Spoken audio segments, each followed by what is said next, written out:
Dobro jutro, lepi moji, još lepše moje. Danas ćemo da spremamo, što bi ono rekli, domaću supu, jel? Domaća supa u kojoj ide svašta nešto. Idemo ovako, prvo kupila sam jednu juneću rozbratnu, ide ona. Kupila sam juneće rebra, idu i ona. I kupila sam jedne pileće grudi.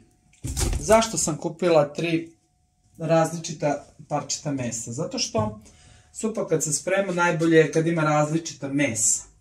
Idem u ovu supu zelen, ide celer. Ja u supu stavljam i koren od kupusa. Kad seckam kupus za nešto, ostane mi korenje, tako me baba naučila. Ostane mi korenje, ja ga stavim u zamrzivač i kad kuvam supu ja ga stavim. Treba nam crni luk i treba nam biber u zrnu. Sad idemo na čišćenje.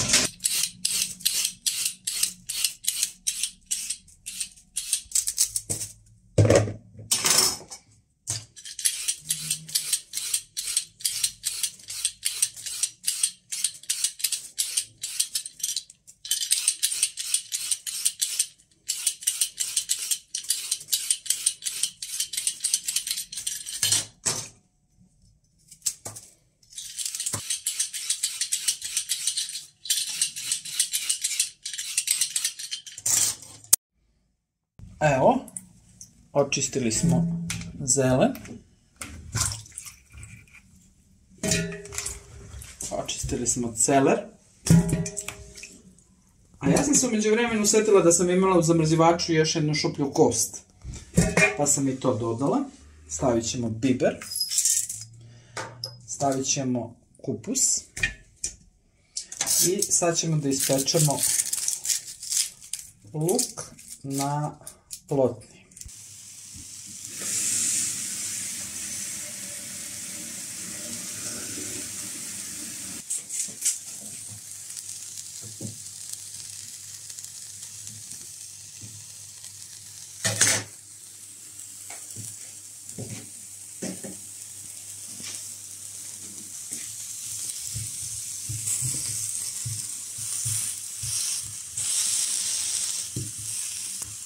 Luk se peče na plotni i onda ima supa specifičan miris. To su predratne stare varijante kuvanja supe. Da vam još napomenem da, pomenula sam vam malo čas, znači različite vrste mesa, ako ja najčešće kuvam takvu vrstu domaće supe, znači postoji opciono juneća i pileća supa, jel? Ja uglavnom koristim zajedno, onda mi je supa najukusnija. Gledam da mi uvek ima meso sa kostima u supi. Sad trenutno sam našla, u Maxiju su bile pileće grudi, ali njih nameravam da pravim jedan sos o kome ću vam pričati u sledećoj epizodi. I pravit ću pilav od ovog junećeg mesa kad se skuva, tako da su to stvari koje mi se rentiraju kad izabiram meso, planiram šta ću s njim da radim. Ovaj lonac je od 10 litara, to je za kućni pojam enormno velika količina supe, ali kažem, koristit ću supu ne samo za supu, nego i za druga 2 jela koja ćete imati priliku da vidite, tako da mi baš dosta supe treba, a i pravo da vam kažem i kad mi ne treba i kad ne pravim ništa od nje, ova količina na nas u kući potraje 2 do 3 dana, tako da nije, za moj pojam kućni nije ništa alarmantna ova visina, količina. Luk nam je pečen dovoljno i idemo sa njim lonac. Posle toga vam ostaje onaj divan deo kad treba da ribate ovu plotnu, koju ja najviše volim, ali dobro. Za lepotu ništa nije skupo. Posolit ćemo našu supu muški, barem ja ovu količinu. I šta je poenta? Na tiho. Supa se mora kuvati na tiho. Ako je stavimo na najjaču vatru, ona će da se zamuti. Dakle, na 1,5 ili na 2 za klasične šporete. I zaboravite, 3-4 sata, samo nalivajte, njoj će padati nivo, samo tu gde smo sad stali. Kako bude padao nivo, ja ću opet da nalijem vodu. I neću da je diram još, kažem, 3-4 sata dok se ne bude skuvala. I kad se bude skuvala, isto će imati ovaj nivo vode. Onda kuvamo druge stvari.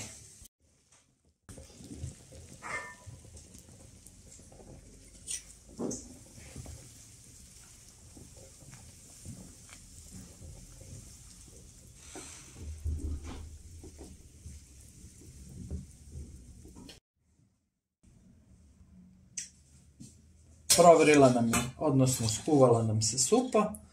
Sad ćemo da je procedimo.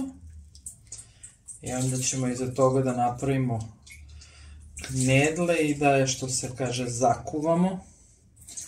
I da ručamo, jel?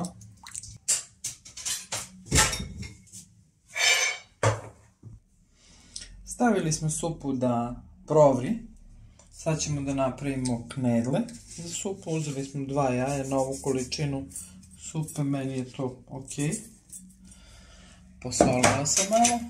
Sad ću da umutim i da dodam griz. Nemojte preterivati sa grizom, treba da ima neku gustinu.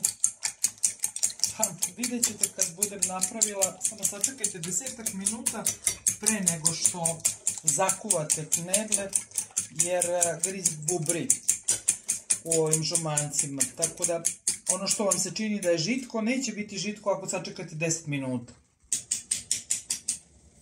Sad ćemo da polako sipamo griz.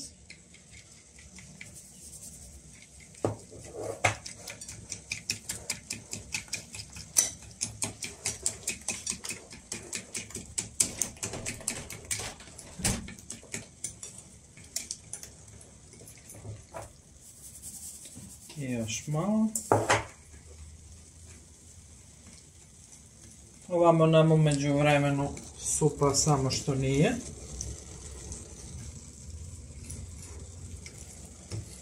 Kažem, ako ne želite da vam knedle budu tvrde, umutite ovo pa sačekajte 10 minuta da griz nabubri.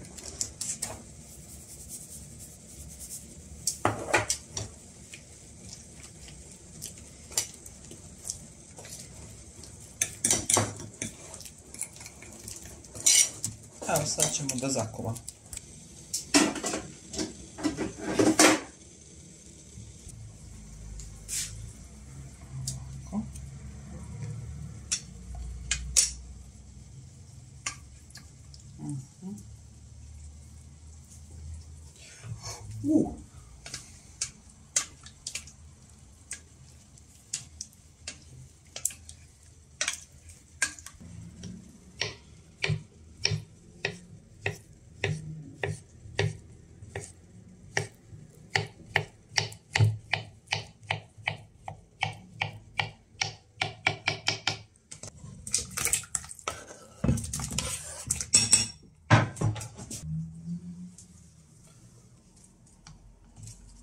Peršun koji seckam stavit ćemo na kraju, da ne bi promenio boju, pošto u vreloj supi hoće da potami. Znači kad nam provre knedle, kad se skuvaju, kad se zakuva supa, pa pred sam kraj stavljamo iseckan peršun.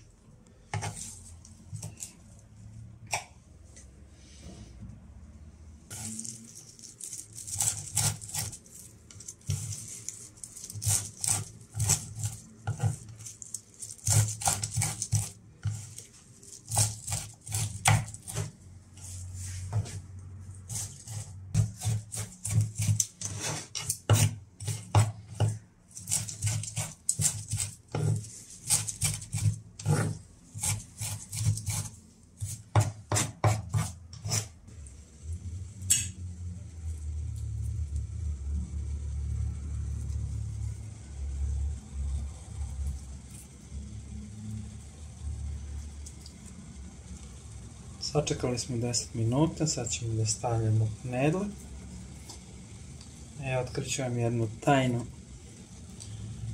koja uvek kupali kad su knedle u pitanju da ne bi bile tvrde ako ste se slučajno prešla oko količine griza. Kad se stave knedle, kad se izvade ovako kao sad, kad se sve popakuju u šerpu, onda se na to stavi pola šoljice kafene vode, poklopi i ugasi. I ostavite ga na ringu. Ni ovo nemojte raditi na prejakoj vatri, zato da se ne bi raspale. Evo ja sad završavam. I sad ću da sipam tu šoljicu vode što sam rekla. Možda bih mogla da ih pustim malo samo da vrijuckaju.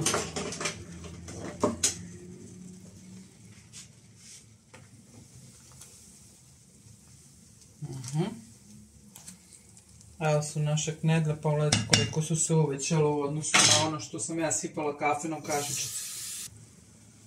Evo, dakle, polovina otprilike šoljice kafe, ovo je malo veće. Sipala sam, poklopila sam i ugasila sam. I ostavite tu, pa do jela sigurno pola sata. Evo da ih vidimo.